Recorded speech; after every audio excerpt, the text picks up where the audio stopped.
So I'm Gabi Lowe. I'm a certified executive coach, also an author, facilitator, and speaker.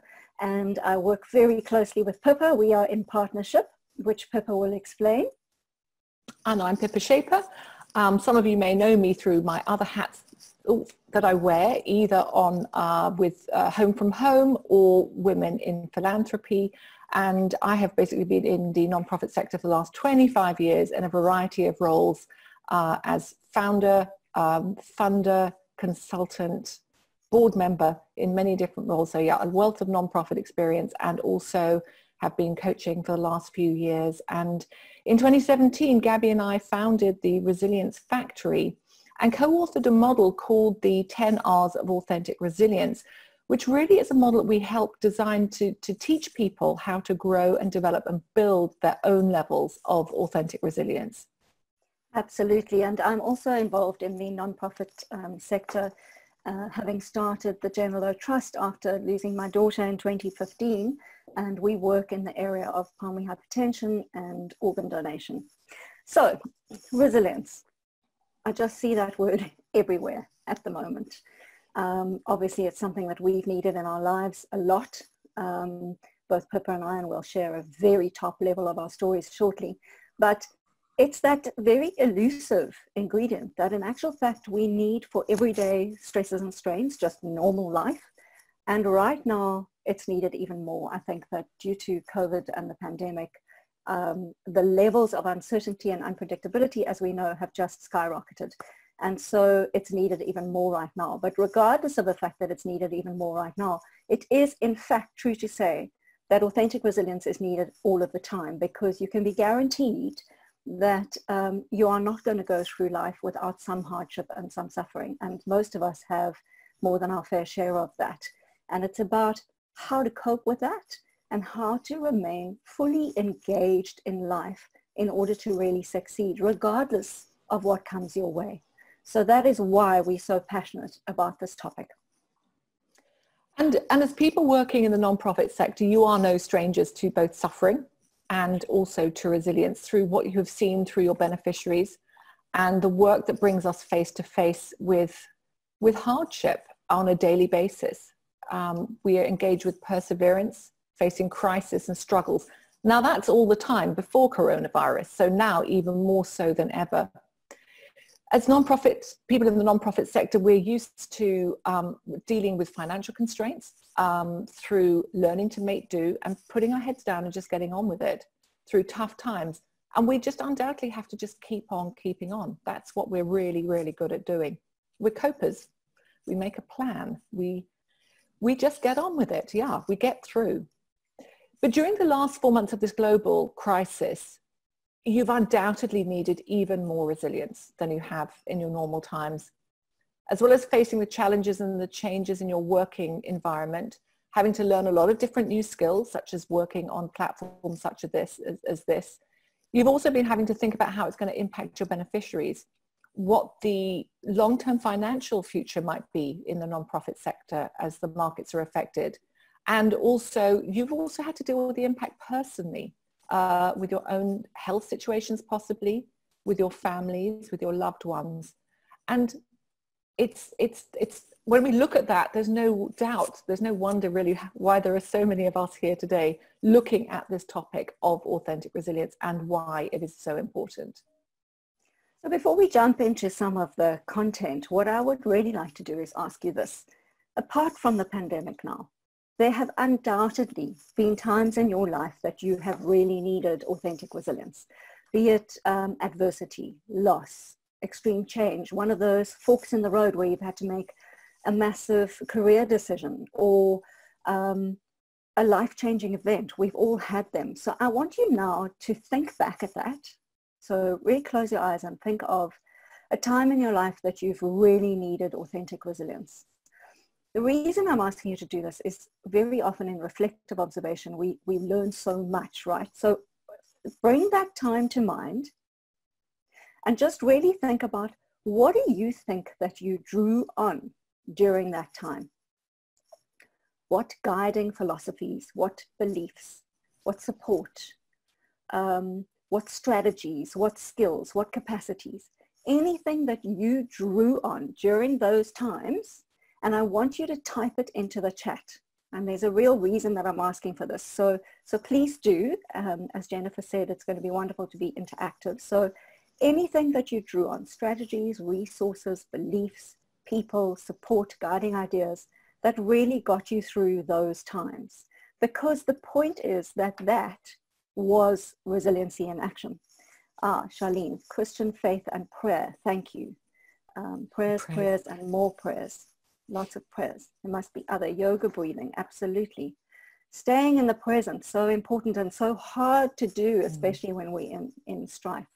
Meditation, absolutely. And I'm glad to see someone saying coaching.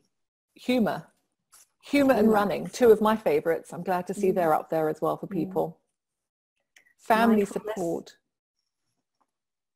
Yeah, keep them coming. The belief that I can do anything I set my mind to. So that kind of inner strength. My purpose to help those in need. Don't have a choice. It's my why. Beautiful. Love that. Drawing strength from my colleagues and the team. Yes. Personal sanity. Sometimes we can feel like we're losing that, can't we?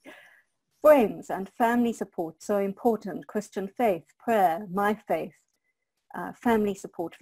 Survival instinct. Yes. Inner strength. My child. Absolutely, being in it there, hanging in there for the people that we love. I love that one that somebody said, what can I do? What have I no control over? It's such an important thing to separate those two things out. When we panic about what we can't control, it's beyond our control. Kerry, allowing myself to feel my feelings deeply. Very beautiful. We're going to come back to that. Living my purpose, glorifying with my God, making lists. And chocolate. Chocolate, that's good. That's a good one. Yes. So I'm loving all your strategies, keep them coming, because if you look at those strategies and those characteristics, as I said, that was resiliency in action. So it's quite useful to know that you've already got some tools, some skills, some strategies that you have been using throughout your life. What's important here is to try and highlight that resilience is a suitcase word. I want you to think of it as a suitcase, but it's not one thing. So much goes into that suitcase, so much. So everything that you've all put here, from nature to faith to family to friends to making lists to eating chocolate to comforting yourself to living with purpose to really finding strength inside of yourself, to inner strength, to meditation, to yoga, to breath work, all of that, it was celebrating life and its small moments, which in a way is speaking to gratitude, being able to hold on to what you do have, not just what you don't have. All of those are absolutely vital, knowing this is not the end. There are people who are in a worse position than me. Yes, perspective, needing to hold perspective. And it's hard to do when you are deeply in a trauma to stand back. You know, when we're in that moment of trauma, we become relatively egocentric, which is completely normal because we are consumed by it. We are overwhelmed by it. So having the ability to step back from that and hold perspective is deeply helpful. So the point is that what we do know is that more than experience, more than training, more than anything, level of resilience is going on who succeeds and fails. It's true in the cancer ward, it's true in the board. I don't necessarily think that it's the only important that makes you determine who succeeds and who fails. But wow, it is certainly going to make your life that much more enriched, that much more connected, that much more engaged if you know and understand what those aspects of authentic resilience are and you're able to access them. So one of the reasons that Pippa and I talk about authentic resilience, and I know that you've heard us say that a few times now, is that when we first started studying resilience, which was about 5 years ago, when we came together and we had a shared passion, and we will explain to you just now why, we were actually quite horrified at a lot of what we read. So horrified may be strong, dismayed, dismayed by some of the definitions given about resilience. So we both knew viscerally that from our own stories of personal adversity and loss, that,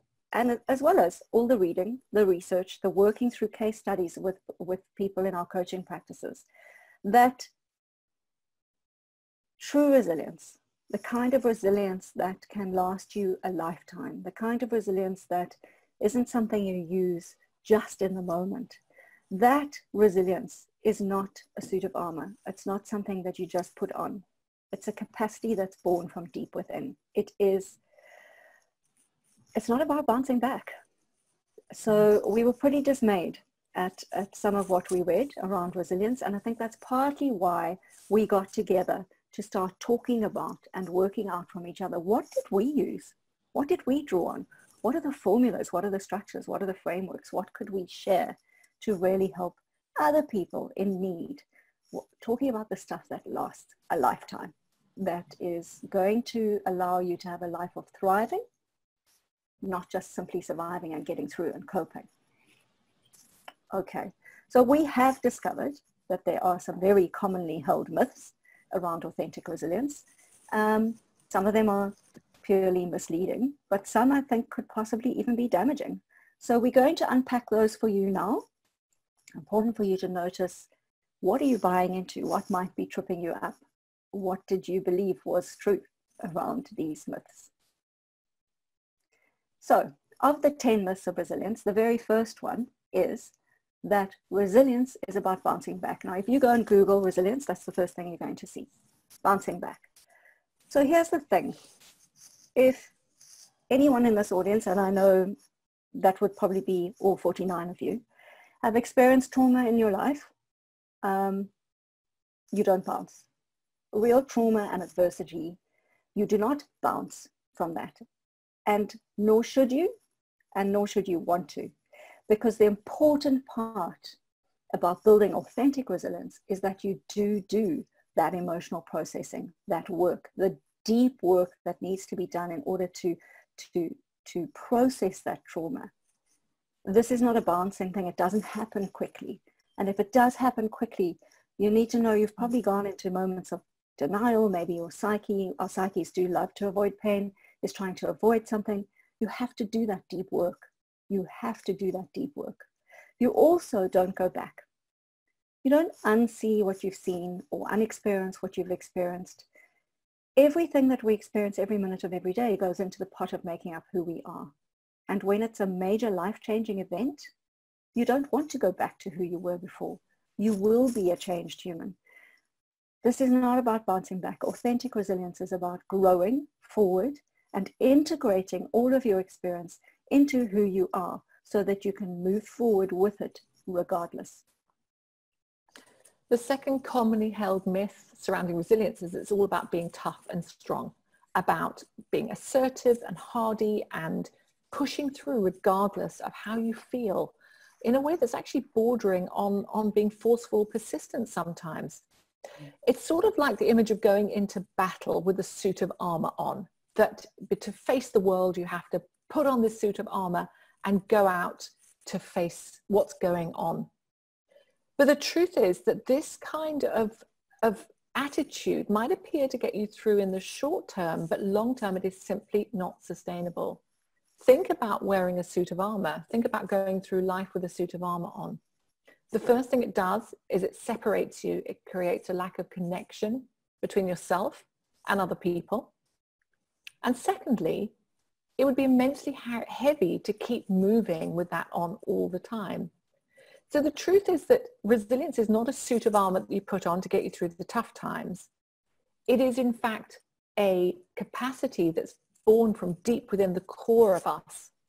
It is a capacity that we have to intentionally build and nurture and grow. It's not something that you just put on. And paradoxically, the most authentically resilient people are the ones who have the courage to be vulnerable, to fail and forgive.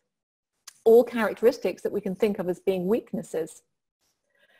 So that's the absolute fact, is that resilience is not about being tough and strong. In fact, when we look to nature, we can see beautiful examples of trees which are pliable and they really bend without breaking. Like if you think about a palm tree in a hurricane, you think about that doesn't look tough and hardy and assertive, but what it is, it's pliable, it's flexible, it's got a strong trunk and a really broad root base that allows it to weather the toughest storms in life. That's what authentically resilient people are. They're able to bend without breaking and not being just tough and strong. So myth number 3 talks about that resilient people don't do emotions. And for a lot of people, they believe that someone who's resilient doesn't show vulnerability, doesn't show weakness. It's not true. I think that the important factor here is that to be authentically resilient for a lifetime, you really do have to do emotions. You have to learn to sit with the difficult and the conflicting emotions on a daily basis. In fact, it's one of the most important and key factors to building a capacity for further resilience is being able to do the emotions. When we suppress emotion, when we suppress the difficult emotions, the thing is that they don't go away. They just come back in an uglier, darker, bigger, more powerful form at a later stage. We need to process those emotions. So the temptation is to skip over that part because it's difficult. But that is how you build a capacity for authentic resilience. So believing that a resilient people don't do emotions is actually the opposite is true. Authentically resilient people very much do emotions because they know and they understand that if they don't do emotions, emotions are going to do them. It's really important that you learn to hold those difficult emotions. Invite them to the table with you, integrate them into your life, make them part of who you are so that you can process them and move forward.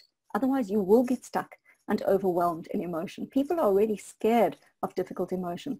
Emotions will not kill you, but running from them just might. You have to process them. Myth number 4 says that resilience is all just about putting your head down and getting on with it. Now, the fact is there are times in our lives, we all know there are times where you do just have to do that. You have to just put your head down and get on through. But the thing is that if you're just relying on willpower and grit alone for a really long period of time, that's not going to be an authentically resilient solution. Crawling through the desert on your knees is not resilience. It's many things, but it is not resilience. The truth is that most authentically resilient people know when to take a break. They know when they have to stop and refresh and renew. They know that they cannot just keep on keeping on. I think one of the things that we're seeing at the moment at this stage in the coronavirus crisis of how the world has changed since February or March of this year is that people have persisted with this. We're just going to put our heads down and get on with it. And it is extraordinary to see now, 4, 5, 6 months in, people are going, actually, I can't do this any longer. It's worked until now.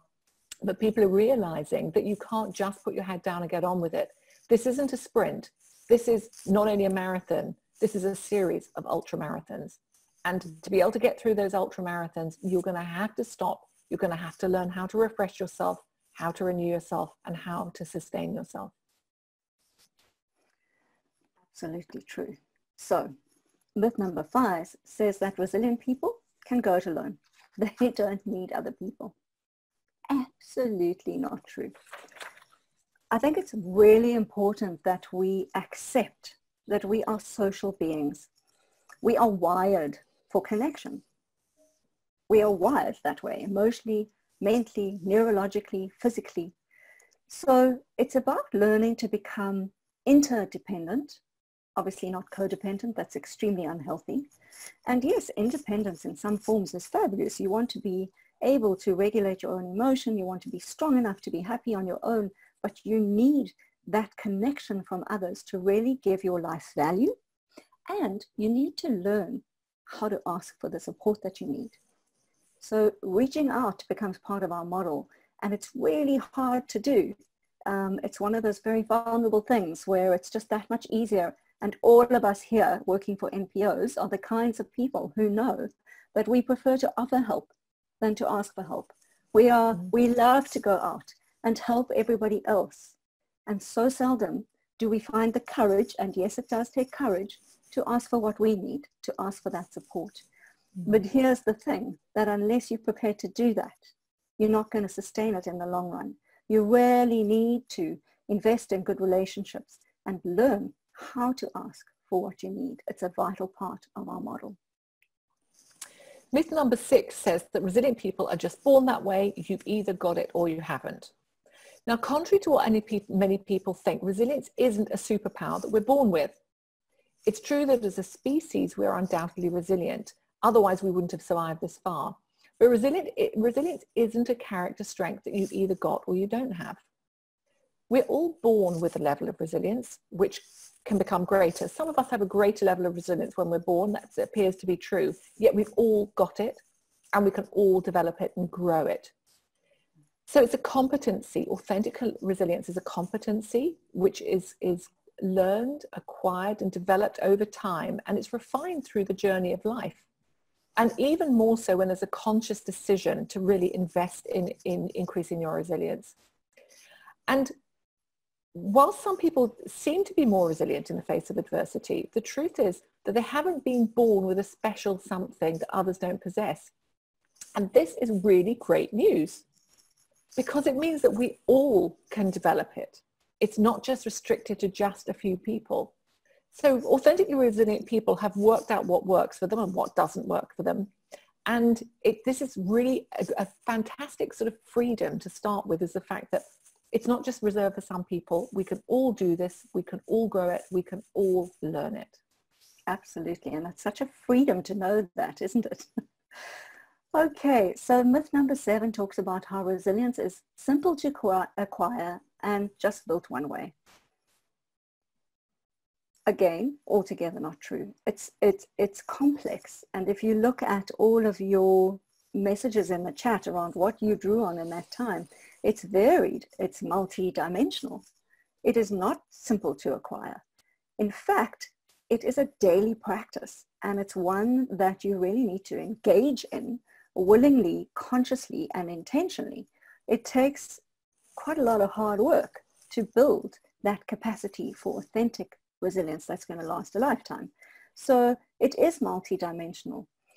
Which is why when it came to building our model, we actually created a whole framework, because it gives you something to refer back to. It really gives you a roadmap, if you like, of the kinds of dimensions that you need to be developing in order to remain authentically resilient. It's not built one way. This is a nuanced, powerful, deep, and multi-dimensional thing, authentic resilience. But as Pippa said in the myth before, you can develop it, you can grow it, and that is the good news. You can do that intentionally every day. Myth number 8 says that building resilience is a one-off event, that there seems to be a belief that once resilient, always resilient. And in fact, the opposite is true. Authentic resilience is something that you have to keep on working on, and it really is a daily practice. On some days, in some situations, our level of resilience is going to feel higher than others. And Gabi and I know this for ourselves. Even though we work on this every single day of our lives, we'll know that sometimes we're feeling less resilient than others. And what do? We go back to our own model and we look at what it is that we're not doing. We know that we have to continually work on it. We all need to continually work on it. So if we think we're going to learn resilience, go on one course, learn resilience, and sit back on your laurels and think, that's it, you've got it. I'm afraid we're sorely wrong in that. You have to keep on going with it, keep on learning. You know what I kind of think, in a way, Pippa, it's almost like a fitness. So Exactly. you'll get fit, but if you stop practicing the practices, you'll be unfit within a very short period of time. You know, you actually really need to intentionally carry on doing all of the practices. Okay, so myth number 9 talks about the fact that we only need resilience during times of trauma and adversity. Well, that's absolutely not true, because life is so demanding, and it has sped up and sped up and sped up over the decades and centuries, and it's going to keep doing so. So I think that even just ordinary life, even just the demands of family, of earning enough money, of remaining safe, of staying engaged, of holding down a job, of really chasing down your purpose, all of that stuff that we have to face every day. And in South Africa, let's face it, we have additional stresses and strains, all of us. we needed resilience all of the time, and we can use those times that are not massive times of adversity. So that wouldn't equal now, because we are all in quite a hectically vulnerable time globally right now. But we will come out of it. And when we do, and things become a little more calm and a little more settled, use those times to continue to practice resilience, because you do need it all of the time. It's not a capacity that you only need. It's not like a discipline that you take only when you've got a headache. It's a vitamin that you have to take every day. Mm. Finally, the 10th myth says that resilient people face fewer problems than others do, so they just look like they cope better. Now, we know this is absolutely not true, because when we look to the people in all of our studies that we've done, and we've looked at the people who really show unbelievable resilience, Holocaust survivors, prisoner of war camp survivors, people who've been through the most extraordinary adversity and battles and losses, they're the ones very often who appear, who really are the most resilient. They've had their resilience tested. They've had it shown in action. And the thing is that some people, and we'll all know, you'll know people in your life who've been through a lot and appear like they just really get through it quite easily. And other people who don't seem to have had a lot, but seem to, everything appears to be a bit of a drama. And we know that some of the most resilient people are the ones who really experience the most severe trauma, but appear to be thriving in the face of adversity. Now, what's that all about? It's this thing that we know about, and we've looked at, called post-traumatic growth. And up to 50% of people can go through severe trauma, adversity, loss, and challenge, and come out of it facing a life which is grown, it is thriving, it is deeper, it's more connected spiritually, it's more connected to others, it has true purpose and meaning in their life, they are helping others, they've developed this real capacity of depth that's come through their suffering. So we all know about post-traumatic stress disorder. That's something, PTSD is something that's talked about often, but we don't talk about post-traumatic growth. That's what we really do in our model, is to help people get towards post-traumatic growth. How can you come out of your most life-changing event more thriving than ever, doing better than ever? How can you do that in a way that's authentic and real, not falsely pretending it? As Viktor Frankl said, he's a Holocaust survivor who wrote Man's Search for Meaning. When we're no longer able to change a situation, we're challenged to change ourselves. And that's what we're left with, is the ability to not be able to, we can't control what happens in our lives, but we do have the choice about how to change ourselves and how we react to it. That's a lot about what we talk about. So I'm conscious of time. What we want to do is to put you into breakout rooms now, breakout rooms of 3. And Bruce, we're going to do for 6 minutes, please, to look at these myths and to have a look at some of these questions. I don't have to answer all of them, but just to use these questions as a springboard into a conversation, so that you look at, when you know about what the myths of resilience are, which ones might be tripping you up, which might you be buying into. It's really important to know that we can get trapped by our own self-limiting beliefs about resilience. So looking at the myths, what are you buying into? What do you believe that you have a capacity for resilience already? Do you believe you can grow your resilience? And do you believe you're able to make changes to your behaviors, or even just to how you see your current situation? Okay, so I think we're all back now, and we would love you. I think technically we are asking you to turn your cameras off, because that gives us more bandwidth when we do that. But I would love to ask 1 or 2 of you to share which of the myths you're buying into and what really came out for you in that conversation. So you can simply take take yourself off mute and speak and turn your camera on. We would love to hear from you. So otherwise, I'm going to have to pounce on somebody. I don't like pouncing on somebody. So it would be great if somebody did volunteer. Just to give us a little bit of feedback as to what you discussed in the breakout room, and what did you think of those myths? Are you buying into any of them? Cool.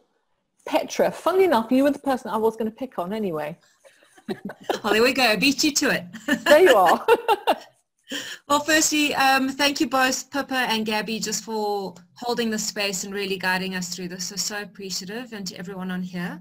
So if I can just share on behalf of the ladies in our breakout rooms, for us it was a combination of just really the aha moments, or knowing that building resilience is a daily practice. So it's something that all of us are aware of. It's something that we do already. And a few good, interesting things that came out of there is that for many people, it's either been modeled for us through our families, those that we look up to, which is absolutely true, versus sometimes it's not modeled for others. Personally, I was mollycoddled as a child, only child, girl, etc. So I needed to build my resilience. Although my parents were, I hadn't learned those tools for myself. So that's something I had to build, and it was a decision that I made on how I wanted to choose to live my life. And then, of course, not understanding the concepts of the times at the time, but looking back, that was one of the decisions, is deciding that, well, I wasn't going to be kept down. I was just going to figure it out or keep going, which obviously maturing, I now understand, you know, the differences and what to do. And then normalizing mental health, how resilience is tied in with our mental health as well. So when people don't have that capacity to build it, it negatively impacts our mental health, emotional well-being. So in a nutshell. Fantastic. Beautiful. Thank you, Petra. Lovely feedback. Absolutely. And it does. It absolutely severely impacts our mental health. And I think that Pippa and I are seeing a massive trend at the moment towards a sense of isolation and anxiety, and a downswing in mental health. So authentic resilience becomes even more important right now. I think you also so true what you said there, Petra, about having role models, about looking to people in your life, whether they are parents. I mean, parents are obviously the best role models, but if it's not parents, other people you can look to in your life who really have shown resilience, and learn from them. Because role models are always going to be what it's about. Anybody else like to share? Lovely. Who is that? That is Marley. I'm just trying to see your name there. Marley? Marley? Yes, it's Marley. Marley, thank you. Thank you. Yes, and on behalf of our group, I think some of the things that came out is exactly that, the belief that we think, you know, someone else has it, and it's something they just have a secret recipe, which it's not. It really is something that we can, each and every person can grow, and we can enhance and build for ourselves, which is a very empowering tool to actually think about, because, you know, it's one thing to go through your day and to be positive and to keep going, especially when things are tough. But the idea that you have a tool that you can actually, it's like exercising. If you want to achieve a certain objective, you have to put in the work, you have to do a daily, you know, make a daily effort, and you might fall off the wagon here and there. But that's the wonderful thing about building a continued and even building resilience. Yes. It's the continuation. So I think it just gives you so much power, knowing that consciously, if you start thinking about it in that way, it's not some people have it and some don't. We all do. It's just obviously how far you grow, and that throughout your lifetime, it can get better and better, which makes me exciting about thinking about it that way. Thank you. Very exciting. Thank you. Thank you, Marily. Thank you. And it is absolutely true. It will get better and better and easier, and you will get stronger and stronger and more resilient if you practice it daily. Absolutely. So thank you for that feedback. So how do we know that those myths are myths? And how do Gabi and I come to be teaching this course? So we found out what some of those myths were by trying the wrong way and getting it wrong. And we really found out therefore what authentic resilience really was. Now, our work came out of our own personal stories, but also as coaches through our case studies, and a lot of reading and research. We're both going to give you a very, very brief introduction as to why, in terms of our personal stories. And we do this to contextualize where we came out of. So my own background, I went through, if you'd asked me what resilience was till I was about 27 years old, I would have said bouncing back. I would have given you the bouncing back answer because I didn't know what it was about. But the fact is that when I got to 27, my life changed. And not to go into the whole details, but I had 4 children. My second daughter was born with a rare craniofacial abnormality, a birth defect. So she ended up looking different and couldn't breathe, went through her first surgery at 3 days old, has gone through 22 surgeries since then around the world, is partially sighted, has really struggled. And as a parent, as any of you who are parents and know, when our children are suffering, it brings out the lion, the lioness in us to want to protect our children. So that was my first run-in with resilience. I had other healthy children. And I mean, yeah, this is going to sound really harsh to tell it simply like this very quickly in one go, but 2 of my children have died. Not Pia, the one with the abnormality, with the craniofacial abnormality, but my second daughter, Lucy, died at the age of 4 of a rare catastrophic virus. She was well one moment and she simply died at home in our bed. And I lost my husband, my first husband, Hal, of cancer, of a rare form of lymphoma.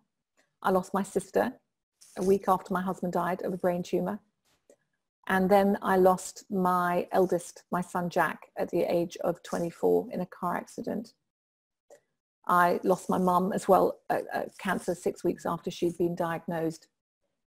And that sounds incredibly harsh to just say it like that, but those are the facts of the losses that I've been through. But surrounding that, there has been so much joy and so much productivity and so much life and purpose and meaning in my life, a lot through the work that I've done. This work came about because I have been asked the question so many times, how have you coped? How do you cope? And my answer at the beginning was always much the same as your answers: family, faith, and friends. Those were the 3 I knew that I had, and I was keeping me going. I knew I had family, faith, and friends, and those were keeping me going and pushing me through. Yet I knew there was more to it than that. There were other factors, and I also knew that other people had family, faith, and friends, but they didn't get through. So what was it? So I started looking into the subject of resilience and what it is. And then about 5.5 years ago, shortly after, so my son Jack had died, and I knew about Gabi's story, and we found ourselves in the same yoga class one day. We hadn't met before. And I went up to her after the class to say, we need to have lunch. And we started, that was the beginning of a beautiful friendship, but also a work partnership where we both happened to go on into training to be professional integral coaches and to look at, but separately, the subject of resilience and what it is and what it isn't. So we decided to team forces, to join forces and to form the Resilience Factory, and really to set about learning how we could teach people from all of the lessons we've learned and from our own material, from other people, from other people's lives and their stories, what the factors are of resilience and how we can teach it to other people. I'll hand over to Gabi for her part of the story now. Sorry, I was on mute there. I too didn't really have much need for resilience in my life. I grew up in South Africa in an ordinary middle-class family, went to a government school, worked really hard in order to put myself through university, traveled for a bit, came home, got married. Life was ordinary and happy, and I had loving parents. And then Stuart and I had our first child, and Jenna was born in 1994, one of the first of the born frees. It was just bliss, absolutely delightful, really bright little girl. When my second child was born 3 years later was the first time I came face to face with a rare disease. So Christy was born with a very rare disease called mastocytosis. It took a long time to find what we needed in terms of help, in terms of professional help.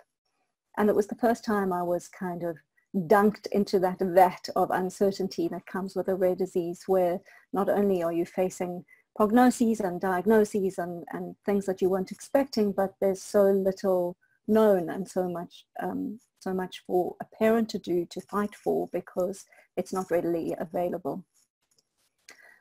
Christy did relatively well, and with the onset of puberty, as she was outgrowing her illness, we had a terrible situation with our niece, Natalie, who was 10 years old at the time, who was then discovered to have a very rare form of cancer, chordoma, with a spinal tumor growing out of her spine. Our family's lives were turned upside down. We had to raise millions and millions of rands to send her overseas for outlier surgery. And at exactly that time, my eldest daughter, Jenna, who was top of the debating class, top of her grade, top of a captain of her class, started showing signs of breathlessness. And it was the start of a very long road to fighting for what she needed, because we only got a diagnosis 18 months later, and she was diagnosed at the age of 17 with pulmonary hypertension, which sounds innocuous, but it's not. It's a degenerative lung condition for which there is no cure. And in South Africa, very little was known about it, and none of the medications that she needed were available. Again, we put my life on hold and really started to fight for what she needed, and took on Big Pharma, Medical Control Council, medical insurance. It was a real battle for many, many years to fight for what she needed and to fight for her life. Natalie, in the meantime, passed away after 2 years after her surgery. She did really well for 2 years, and then she passed away. My girls were with her. At the same time, Jen was getting more and more disabled. She went onto a mobility scooter, onto full-time oxygen, onto many medications that I brought in from all over the world. And finally, she was in need of a double lung transplant. And it was then with horror that we realized that the chances of her getting her lungs were very slim. And that was the start of Get Me to 21, which was a campaign that we ran to raise awareness for organ donation in South Africa. Jenna and her campaign, albeit that she was now so ill she could not leave home, increased the organ donation rate by 387%, and she got her lungs. Jenna had a double lung transplant at the end of 2014, followed by 6 very difficult months in ICU, and we lost her on the 8th of January 2015.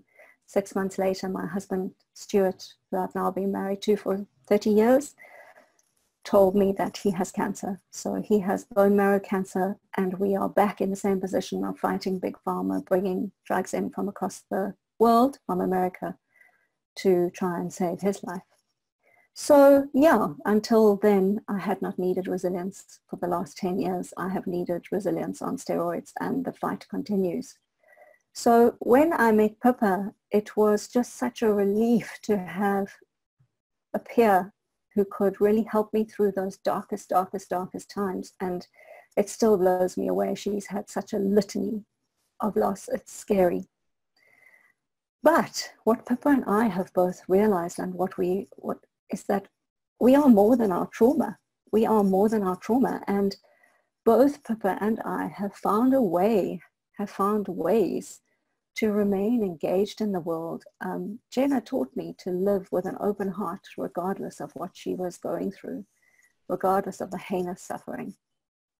And that is just one of the aspects of authentic resilience. But we started to realize that resilience that we were reading about in books versus what we actually went through and used were very different things. And that's what led us to really starting to try and find a framework that we could say, what have we used? What's really worked? What did you use? What did I use? What did Shirley, Natalie's mother, use?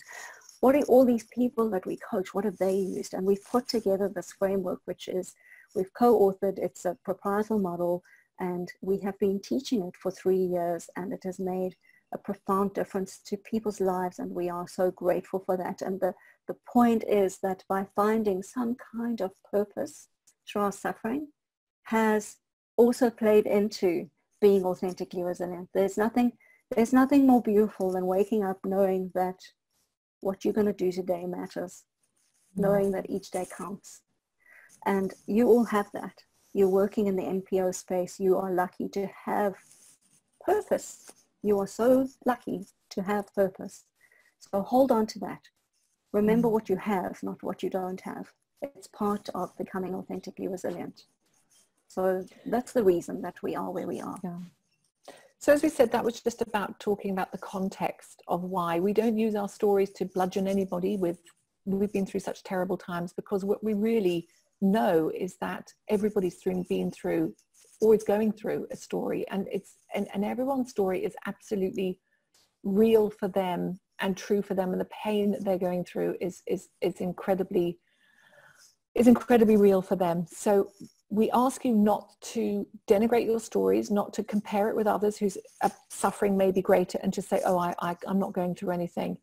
Really look to our stories and say, okay, let's look to them for examples of how they can do it, and so how I could do it as well and go through.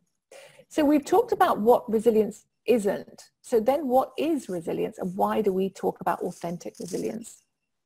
So that's what led us to coming to a path of saying, okay, we're going to do something that's around authentic resilience, not the stuff you read about in the textbooks. So we have our own definition for what authentic resilience is. It's quite simple.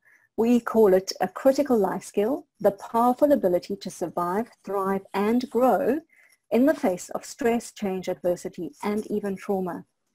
We also put into that definition that everyone has the capacity to develop greater levels of authentic resilience. And I think it's really important that we know that we hold that we believe that, because it is true.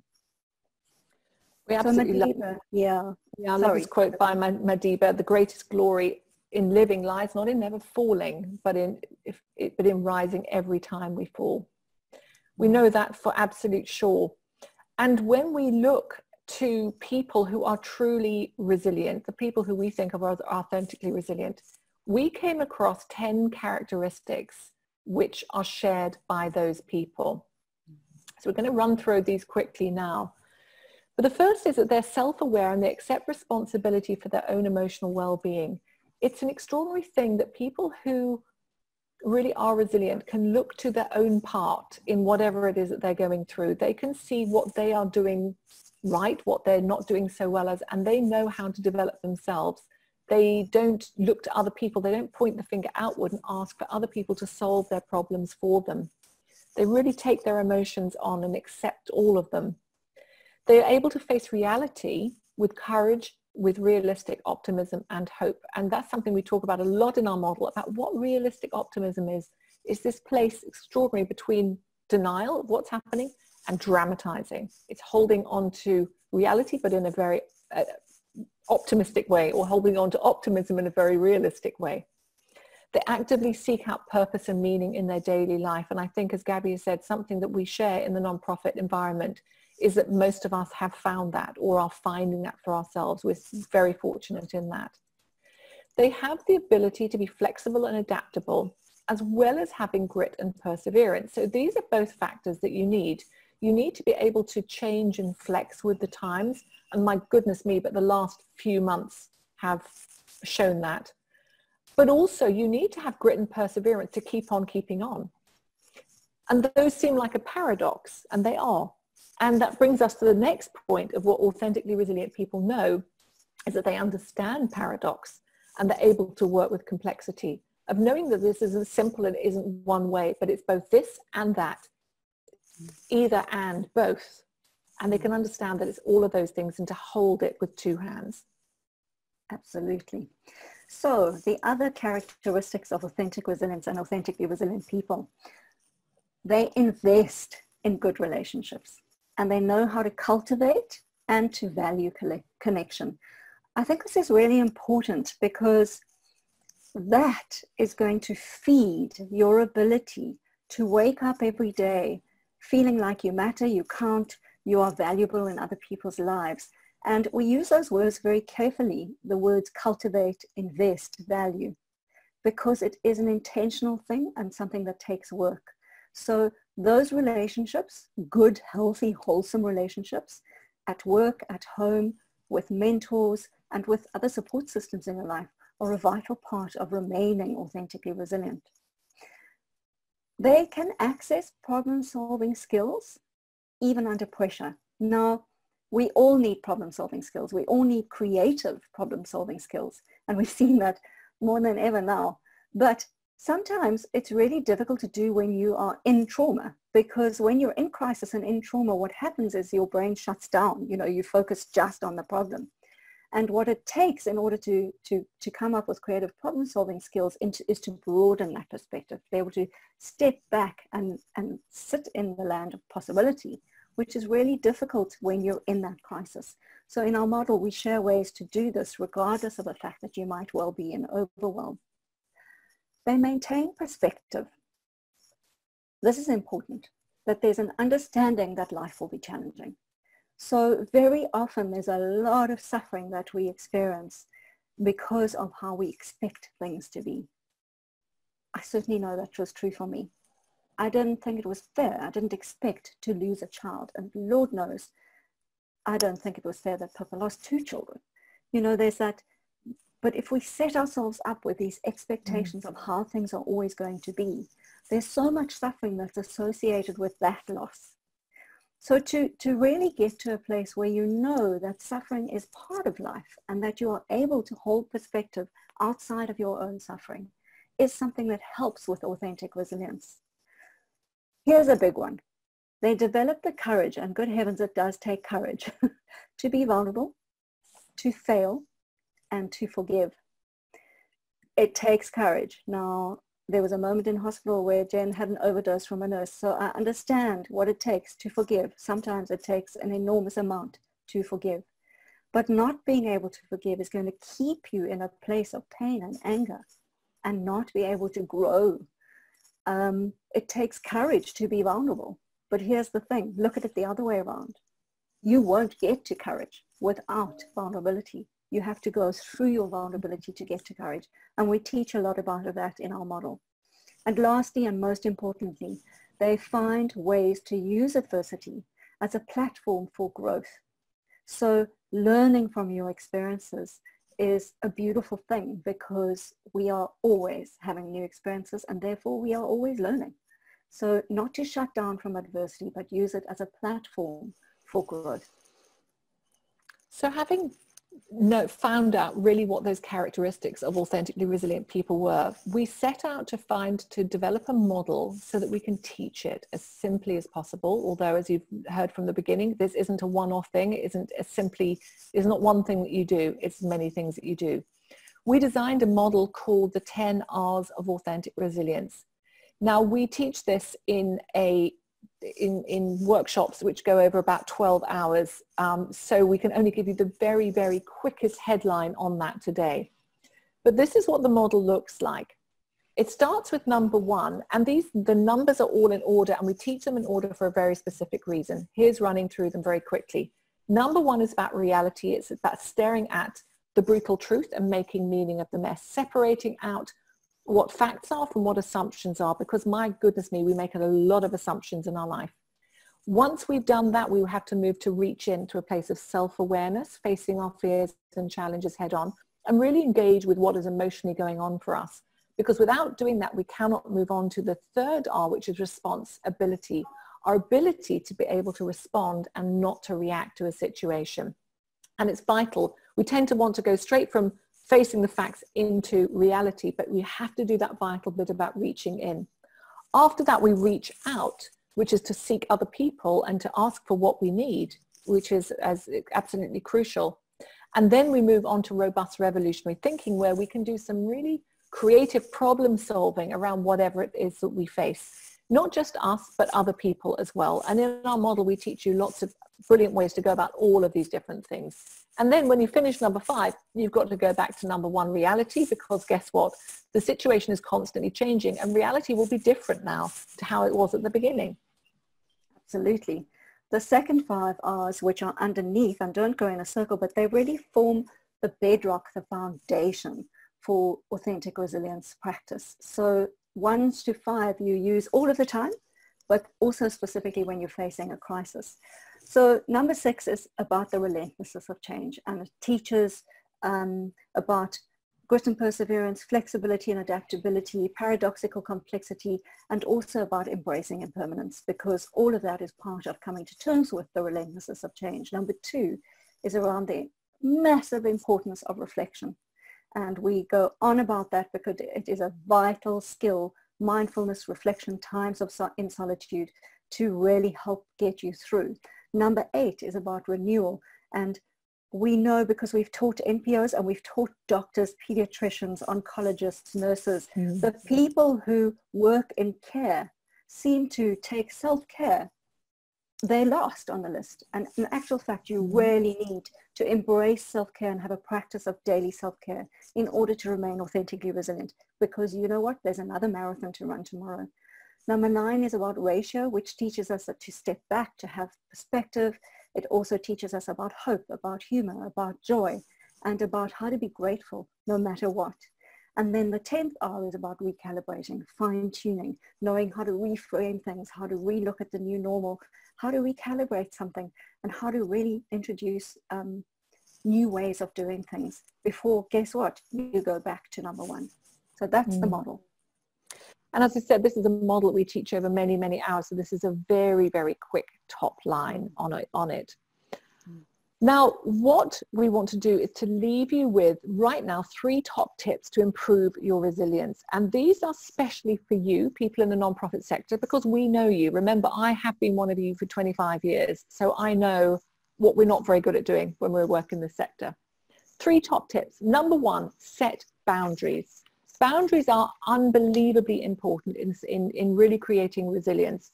Whether it's about not answering emails at the weekend, saying no when asked to take on yet another responsibility, learning to delegate. At the moment, with people working from home, try and set boundaries as strictly as you can between your home and family time and your work time. And even come down to setting the place that you work so that you can become strictly designated for that. In our field, we are so committed to the causes that we're fighting for that we can go all out and believe that we've got to be on 24/7, to not say no, to not let go. But in order to be resilient over the long term, to be able to be there for your organizations and your beneficiaries in the long term, not just for now, but in the long term, you have got to be able to set boundaries and to keep them. Absolutely. The second top tip is to please prioritize self-care. And I'm not talking about going for manis and pedis, although that doesn't sound like a bad idea. We're talking about the 3 basics: sleep, exercise, nutrition, and we all know them. And you're sitting there thinking, really? I mean, we know that. But what is the first thing to fall off when you're in times of crisis? Exactly those 3 things. We can't get through. I learned 187 days in ICU with my daughter. You cannot keep going if you don't get your sleep, if you don't feed yourself, and if you don't exercise. We really need those 3 things. And just remember, when you get on that airplane, what do they say? Put the oxygen mask on yourself first before you put it on the person next to you. You have to put your oxygen mask on now, guys. This is not going to go away fast. We're in this for the long haul. What do you need to put into that oxygen mask? Start today. And the third tip we want to leave you with today is to take time for reflection. Now, this is both for yourself and for your organizations. So working a lot as I do with a variety of nonprofit teams, I've seen the truth of the fact that in our jobs, in our work, we're very good at doing, and we're not very good at being. So we have this phrase that we use in our course, which is becoming a human being rather than a human doing. So we set our markers on how well we're doing by how busy we're being, and we don't take time for simply just being. So what we want you to do is to take time, regular time, every day, just to sit.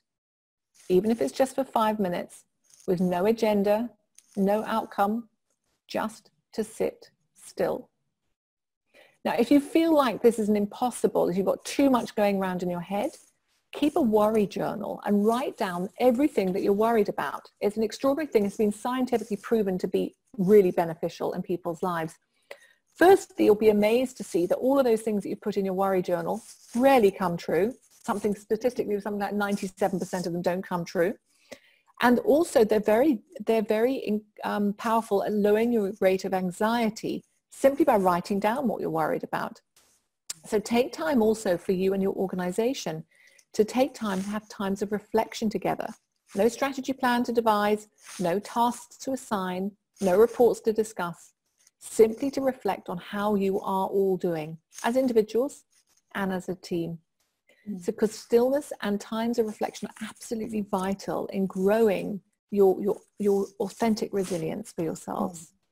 And you'll find so much comes up during that time. So now it always feels like it's just too quick, that there isn't enough to, there's so much to share, and I always feel like we haven't done enough. But there you go. That's such a brief intro into the subject of authentically resilience. And I hope that you might join us on one of our online courses. And just so you know, Pippa and I are so passionate about NPOs. We have a special rate for NPOs. So if you're part of an NPO, we really do have a rate that's ridiculous. So please come on one of our upcoming courses. We'd love to see you there.